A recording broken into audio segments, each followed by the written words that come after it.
de la noción de conversión, ¿no? Que viene un poco también muy desde, digamos, desde el mundo anglosajón, y creo que en ese sentido es interesante pensarla en contraste a otras categorías que se utilizan más desde América Latina, como la noción de cambio religioso, ¿no? Entonces creo que en ese sentido hay un contrapunteo interesante de estas nociones, pero me interesa también ver, a partir de mi propio trabajo, cuáles son las limitaciones, ¿sí? O que, digamos, qué impide pensar la noción de conversión cuando se asume también casi de manera similar a como la toman los misioneros, como un cambio radical con el pasado, con una ruptura absoluta, bueno, con el pasado, con lo material, bueno, con lo mundano, incluso también con la tradición, ¿no? Bien, entonces, y el título, digamos, de la charla, bastante general también es Cristianismo, Modernidades y Conversiones, ¿sí? Desde sus inicios la teoría social ha pensado de distintas maneras en la relación entre cristianismo y modernidad. Por ejemplo, en su texto de 1938 sobre la noción de persona, Marcel Mauss planteaba que la noción moderna de persona es fundamentalmente cristiana, y cito: son los cristianos quienes han hecho de la persona moral una entidad metafísica, ¿sí? Una entidad con sustancia, forma, cuerpo y alma, conciencia y acto, ¿sí? Por su parte, Max Weber establecía, en su famoso libro también sobre la ética protestante y el espíritu del capitalismo, Max Weber establecía que la afinidad electiva, ¿sí?, que se produjo entre el calvinismo y el capitalismo creó algunas de las formas distintivas, ¿sí?, de la modernidad europea, ¿sí? Al mismo tiempo, Carl Smith sugería que los conceptos más significativos de la teoría moderna del Estado son conceptos teológicos secularizados, ¿no? Especialmente los conceptos de soberano y soberanía. Entonces, estos son algunos ejemplos de cómo se ha pensado esta relación de la teoría social, pero obviamente, ¿sí?, la pregunta es cómo se puede entonces, ¿sí?, pensar esta relación entre cristianismo y modernidad, si se puede pensar en términos de continuidad, de complementariedad, ¿sí?, o incluso desde las teorías más radicales de la secularización y la modernización en términos de oposición, ¿sí? Esta relación entre cristianismo y modernidad se vuelve más compleja cuando reconocemos que tanto la modernidad como el cristianismo han sido históricamente heterogéneos y cambiantes, ¿sí? Por un lado, ¿sí?, la discusión sobre la modernidad tanto en Europa como en América Latina lleva varias décadas y parece no haberse cerrado del todo, ¿sí?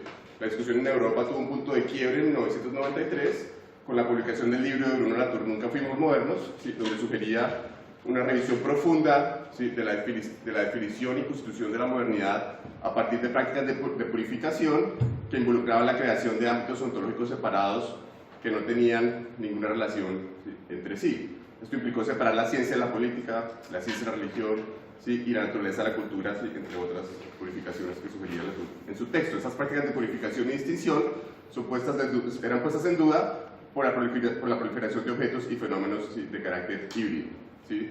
De esta manera, dice Latour, ¿sí?, nos percatamos entonces que jamás fuimos modernos en el sentido de la Constitución, ¿sí? La modernidad nunca comenzó, nunca hubo un mundo, ¿sí?, moderno, ¿sí? Desde América Latina se ha propuesto pluralizar la noción de modernidad y reconocer el carácter colonial y eurocéntrico de la misma, ¿sí? Se han utilizado distintos rótulos para referirse a las particularidades de las modernidades, ¿sí?, o de la modernidad en América Latina, ¿sí? Entre estos rótulos están, pues de Canclini, ¿no?, la modernidad híbrida, desde estudios postcoloniales y subalternos, desde la crítica postcolonial se ha hablado también de modernidades subalternas, de modernidades periféricas, y antes se hablaba también de la modernidad incompleta, digamos, en América Latina, ¿no?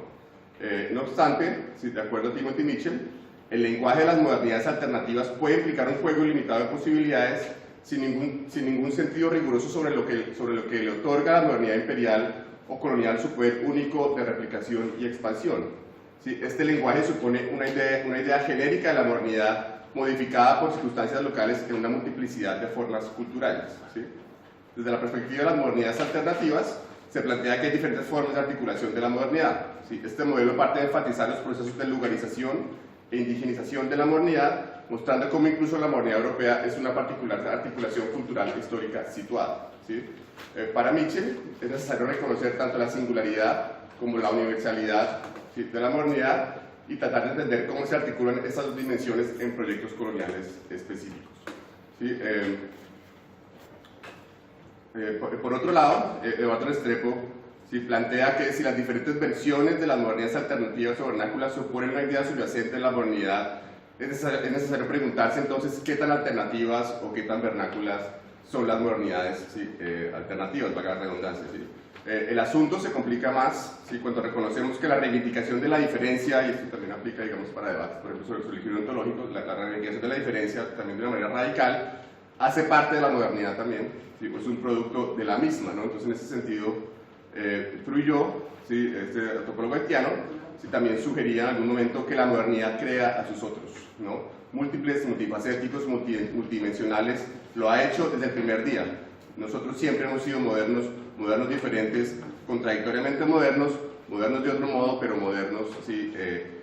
Sin duda. ¿Sí? En ese sentido, pues, para recordar que la diferencia, ¿sí? También, ¿sí? Se ha tendido a pensar como un producto, ¿sí? Del colonialismo, que opera también a través de categorías étnicas, raciales, geopolíticas, ¿sí? Que establecen y determinan, ¿sí? Jerarquías sociales. ¿Sí? Entonces, para evitar, ¿sí? Un abordaje sustancialista de la modernidad o para escapar estos encantos de la modernidad hiperreal, es necesario seguir una estrategia, aquí estoy siguiendo también a Bertolt Restrepo, una estrategia eventualizante que considere que se ha anunciado y que se ha hecho histórica y etnográficamente en nombre de la modernidad, ¿sí? O en su contra. ¿Sí? Esto implica preguntarnos por los múltiples sentidos locales, ¿sí? Y contextuales también que adquiere lo moderno a partir de categorías como civilización, ¿sí? Desarrollo, progreso, nación, ¿sí? Y para el tema pues, que me interesa, digamos, destacar en esta charla, ¿sí?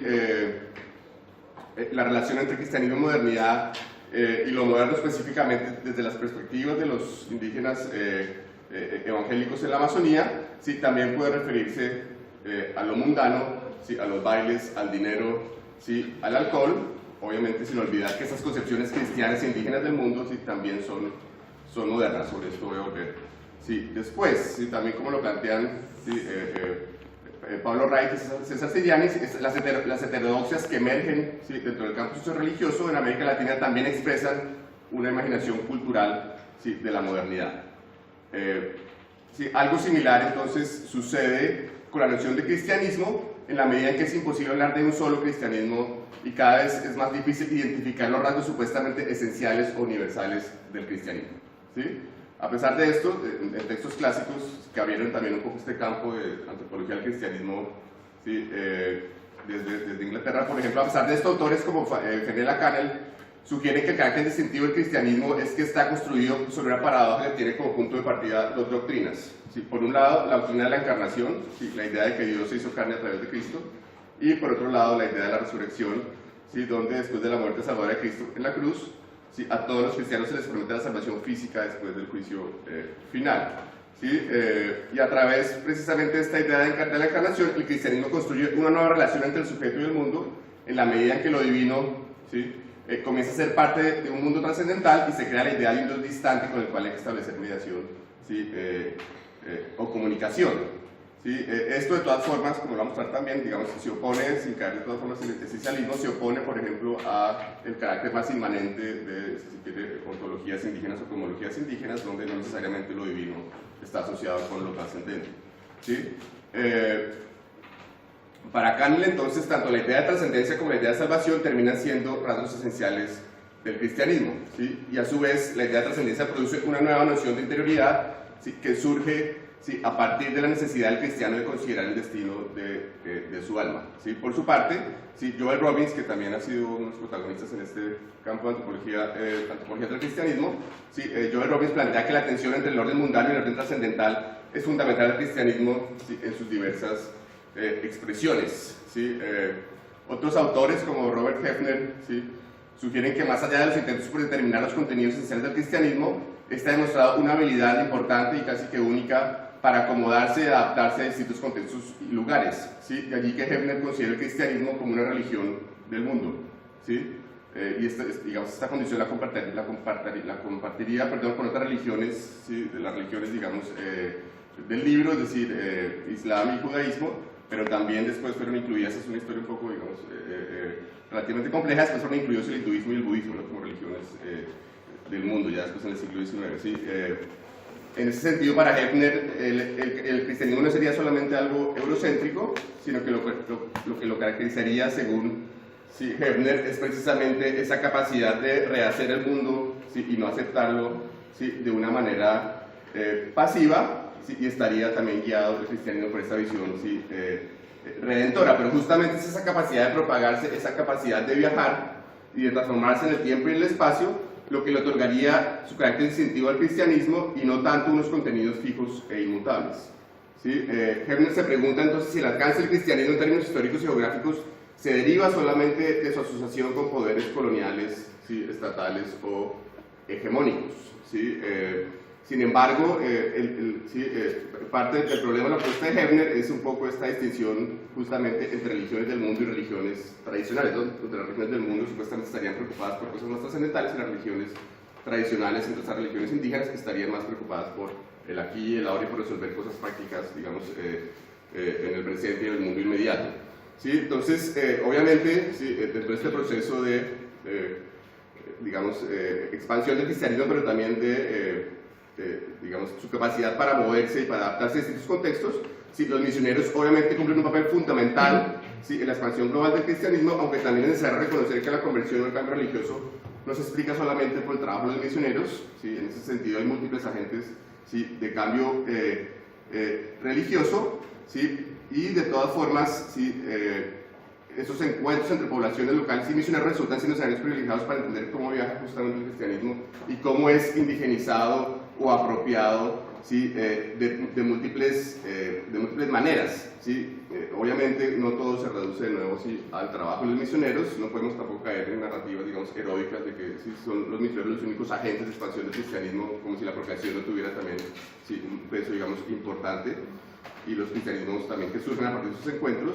Y en ese sentido, las múltiples apropiaciones e interpretaciones de los cuales surge el cristianismo nos llevaría a la necesidad de pluralizar el objeto de análisis y hablar de cristianismos en plural y no del cristianismo, ¿sí?, en singular, ¿sí? Entonces, muchos de los estudiosos del cristianismo que proponen pluralizar la categoría también resaltan, y esto me parece fundamental, resaltan que históricamente no han sido armónicas las relaciones entre los distintos tipos o variantes del cristianismo, ¿sí?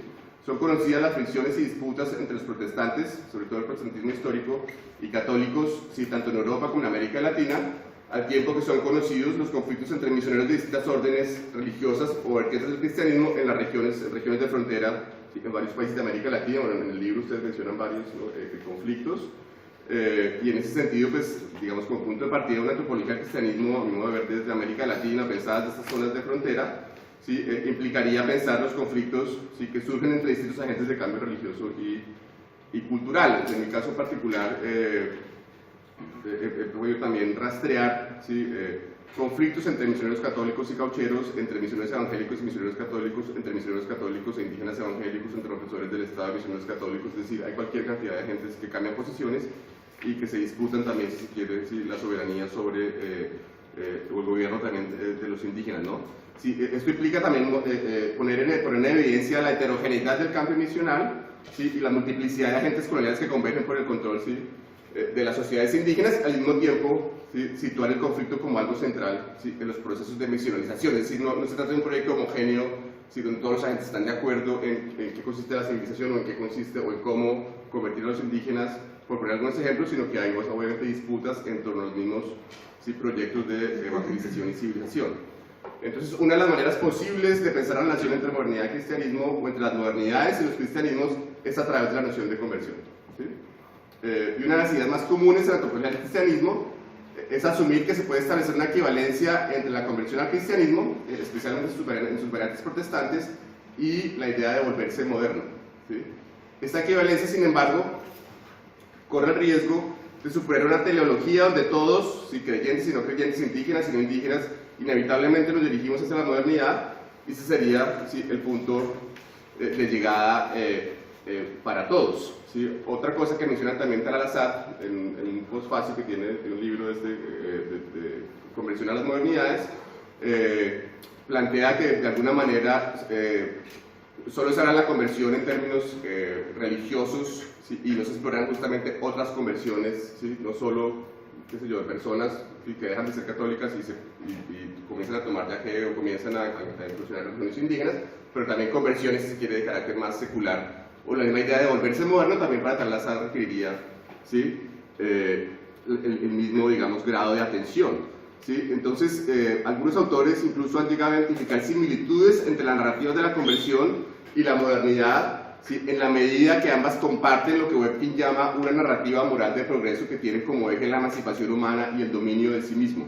¿sí?, emancipación de las falsas creencias, de la superstición, de los fetiches, de los falsos ídolos del cuerpo, ¿sí?, y de todos los objetos, ¿sí?, que limitan o ponen en riesgo la libertad y la agencia humana, ¿sí? Sin embargo, ¿sí? La noción de conversión proviene de una matriz protestante y tiene como punto de partida ideas cristianas y modernas sobre la persona, justamente las que mencionaba, ¿sí?, al comienzo, haciendo referencia al texto de Moss, ¿sí? Entonces la noción de conversión asume que el locus de la religión y la creencia, ¿sí?, es el individuo y su interior, ¿no? Un poco en contraste a la idea de que la cultura, ¿sí?, sería lo exterior y lo colectivo, y en ese sentido ciertas características de la persona moderna como la elección racional y la agencia, ¿sí?, se toman como rasgos universales de todos los individuos, ¿no? Esto obviamente lo estoy problematizando, ¿sí? No deja de llamar la atención entonces que desde América Latina se utilice más el término cambio religioso ni tanto la noción de conversión, ¿sí? El hecho de que la conversión como categoría analítica solo sea posible de pensar desde nociones seculares de la agencia, es decir, eso supone la existencia de individuos autónomos que toman decisiones de manera libre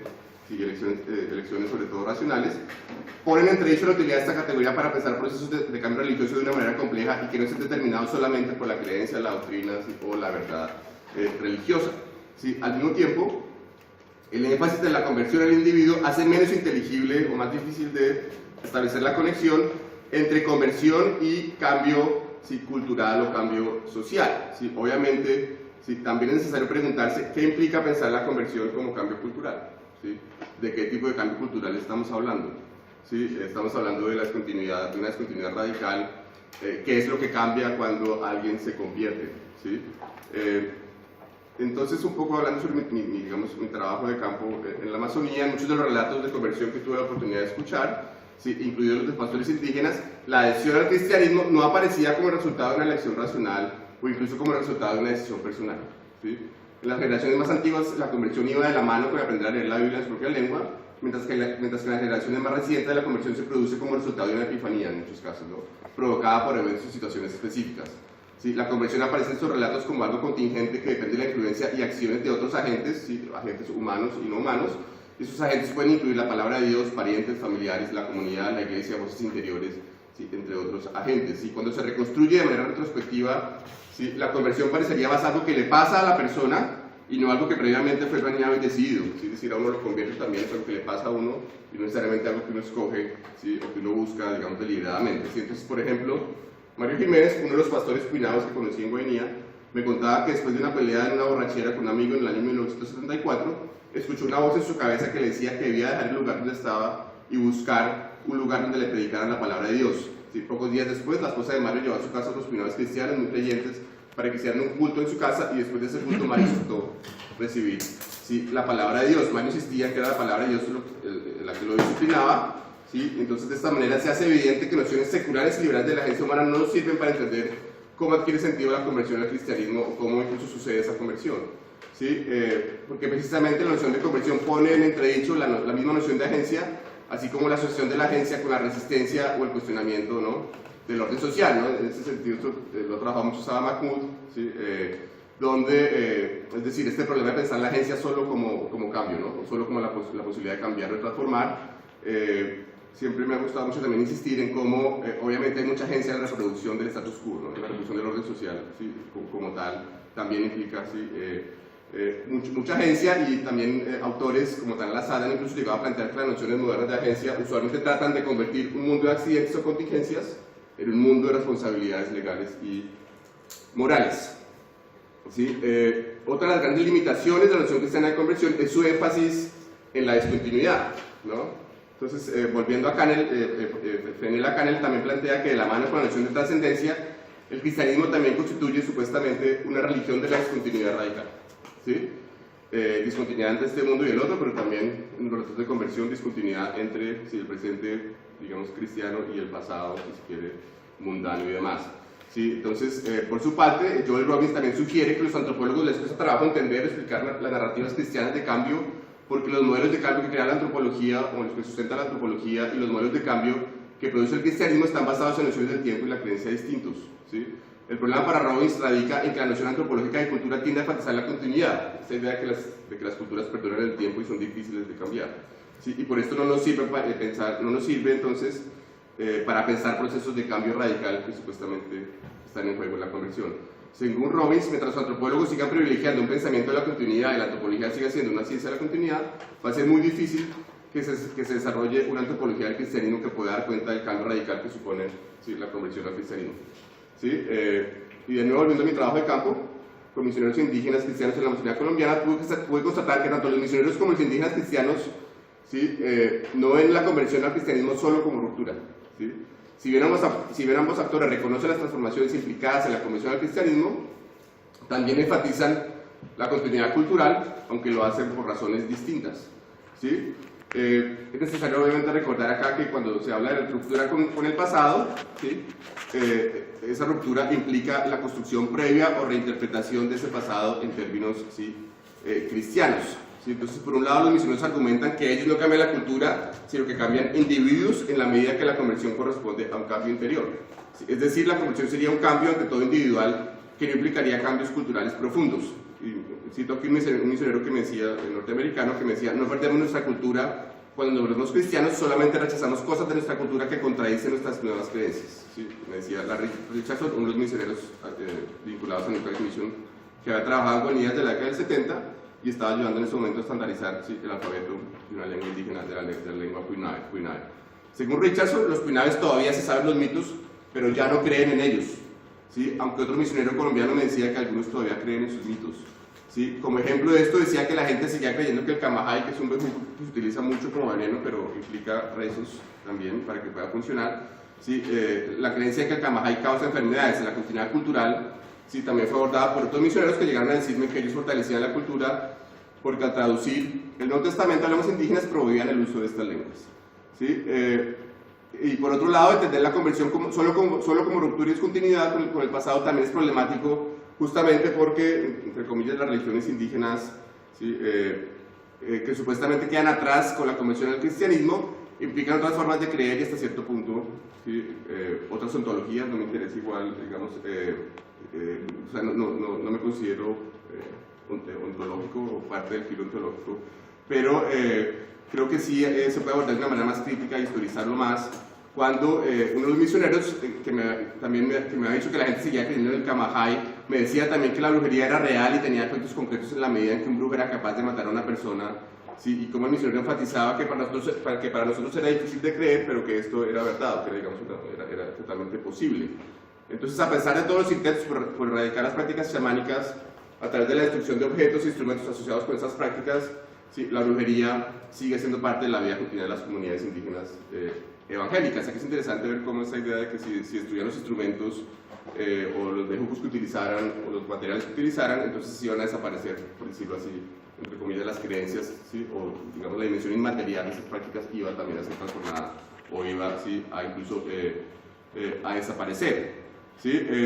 Y en ese sentido, entonces, digamos, lo que algunos autores llaman ontologías indígenas o los seres o espíritus asociados con estas ontologías aparecen en ciertos momentos y situaciones, ¿sí? Por eso me interesa también una visión más contextual de estas ontologías, un poco más pensarlo en clave de ontología histórica, un poco como lo piensa Ian Hacking. Aparecen, por ejemplo, cuando se rompen tabúes asociados con sitios sagrados, cuando se transgreden prohibiciones o cuando alguien se pierde en la selva, por ejemplo, ¿sí? En ese sentido, si las ontologías no se pueden considerar como dadas, sino que hacen parte, se constituyen a partir de prácticas sociales y materiales específicas. Entonces, por ejemplo, estos seres enigmáticos, ¿sí? Que aparecen en algunos momentos determinados, ¿sí? Plantean un problema de traducción en la medida que poseen una materialidad de la cual carece, por ejemplo, la noción cristiana de espíritu. En ese sentido, no son totalmente traducibles al cristianismo y al mismo modo, nociones cristianas como la noción de espíritu, incluso la noción también de Dios, todo esto son a veces también intraducibles, ¿sí? A las lenguas indígenas y las dejan en español en las traducciones. Entonces surge acá también una tensión, como les mencionaba antes, entre la inmanencia, ¿sí? De las ontologías indígenas y la trascendencia que supuestamente subyace al cristianismo. Y por otro lado, desde un registro más político, líderes indígenas, por ejemplo, Curripaco, otras de las comunidades indígenas con las cuales trabajé, ¿sí? Han establecido continuidades entre prácticas indígenas y los valores, entre prácticas cristianas, perdón, y los valores indígenas, ¿sí? Entonces, en un documento que hace parte de un plan de vida, que es una herramienta de desarrollo que se utiliza mucho en Colombia en general, entre pueblos indígenas, redactada por líderes Curripaco, decían, y lo cito: los pastores y misioneros en las comunidades dan muestra del desarrollo espiritual que combinó el Evangelio de Cristo con nuestras creencias y costumbres, haciendo revivir nuestra tradición en el culto, en las santas cenas y conferencias, en las oraciones matutinas y vespertinas, en las auroras de los ancianos. Es decir, esta idea de que finalmente sí, el cristianismo lo que permite es supuestamente fortalecer valores indígenas que ya, digamos, persistían a la conversión, pero también obviamente lo que se queda de manera muy clara acá es una, digamos, continuidad entre indianidad y cristianismo, es decir, la idea de que no necesariamente el cristianismo se opone a la indianidad de manera, digamos, a priori. Y también en este mismo documento, por ejemplo, se planteaba la idea de que el cristianismo permitía un acercamiento selectivo a la modernidad, o incluso usar el cristianismo contra la modernidad misma, contra los aspectos más negativos de la modernidad, cuando decían que hemos escogido el camino de la religiosidad para acercarnos a la comprensión de la cultura occidental, porque nos proporciona elementos para contrarrestar lo más dañino de esta y defendernos de las presiones externas, ¿sí? Y en ese sentido, lo que están planteando es la idea de usar el cristianismo para asegurar su propia continuidad, ¿sí? Como pueblos indígenas, y como lo dicen ahí, defenderse supuestamente de los aspectos más negativos de la modernidad. Obviamente estamos hablando de la modernidad en un contexto de colonización, en un contexto donde la modernidad puede ser, sí, puede estar relacionada con la minería, pero también con el ejército, con grupos, digamos, con la guerrilla, o sea, es decir, con cualquier cantidad de actores y situaciones que necesariamente coinciden, ¿sí? Con la idea, digamos, más urbana, si se quiere, y metropolitana, ¿no? De modernidad. Entonces, en ese sentido, la conversión implica, ¿sí? Una relación ambigua tanto con la tradición, si se quiere, como con la modernidad, ¿sí? Entonces, bueno, lo que ya he presentado en octubre un poco planteaba esta idea, ¿sí? De que si bien los evangélicos, no solo los indígenas, ¿sí? Han sido representados en algunos contextos como antimodernos, ¿sí? Estos indígenas evangélicos han articulado y desarrollado relaciones complejas, ambiguas e inesperadas con lo moderno, ¿sí? Donde lo moderno, como les decía, se puede, digamos, asimilar de alguna manera, en algún sentido, con lo mundano, ¿sí? Pero de todas formas, ¿sí? Como les decía, se desarrolla una relación contenciosa y ambigua, ¿sí? Con ciertos valores y prácticas de la modernidad, y esta ambigüedad justamente, ¿sí? Lo que produce es un tipo de modernidad, obviamente cristianizada, moral, moralizada, ¿sí? Donde que encuadra y media las experiencias locales y las transacciones, ¿sí? Con lo moderno, ¿sí? Sí, un poco para redondear, digamos, creo que obviamente estas críticas a la conversión, pero también a la noción de cambio religioso, implican, ¿sí? Revisar la noción de cultura, digamos, que estamos utilizando cuando hablamos de cambio cultural, de qué estamos hablando. Incluso Robbins ha sido también criticado por asumir, incluso, y creo que es parte del problema, asumir, por ejemplo, que el cristianismo es una cultura, ¿sí? Y que entonces estas personas con las que trabajan en Nueva Guinea se debaten entre su cultura y la cultura del cristianismo. Entonces, ¿de qué estamos hablando ahí cuando hablamos de cultura? Necesidad también de pensar, ¿sí? La conversión, ¿sí? Inscrita en relaciones, dinámicas y conflictos sociales y políticos más amplios, pero también, digamos, locales. Es decir, la gente, ¿sí? no se convierte solamente por razones estrictamente religiosas o teológicas, sino que usualmente la conversión está inscrita en otras dinámicas, ya sea de poder o, en el caso que yo trabajé en Amazonía, era muy claro como para los indígenas evangélicos la conversión había cambiado su relación con los colonos y con el Estado también, en el sentido de que ya no digamos, decían ellos, ya no tenían cola de mico, obviamente sin esa idea que ya nos podían tratar como salvajes, de que ya estaban más de igual a igual con los colonos. Y en ese sentido, es necesario también pensar antropologías del cristianismo que escapen, ¿sí? Al culturalismo y que, digamos, pensarlas desde otros encuadres, incluso desde otras categorías, ¿sí? Estaba mirando también un poco el trabajo justamente que ustedes utilizan en el libro, el de Paula Montero, ¿no? De la mediación cultural, que es bien interesante, y como dice ella, ¿no? Las configuraciones culturales que resultan del encuentro entre misioneros, ¿no? E indígenas, ¿sí? Deben ser tratadas como un objeto propiamente antropológico, ¿no? Y como producciones culturales, digamos, en sí mismas, ¿sí? Y dejar un poco de pensar esos términos binarios de ¿sí? Cristianismo, digamos, cultura cristiana, o una posición entre culturas indígenas y culturas cristianas, o pensarlo solo como culturas distintas que entran en un encuentro, ¿sí? Pero no sabemos muy bien, digamos, cómo pensar el resultado de esos encuentros o lo que se produce a partir de estas dinámicas.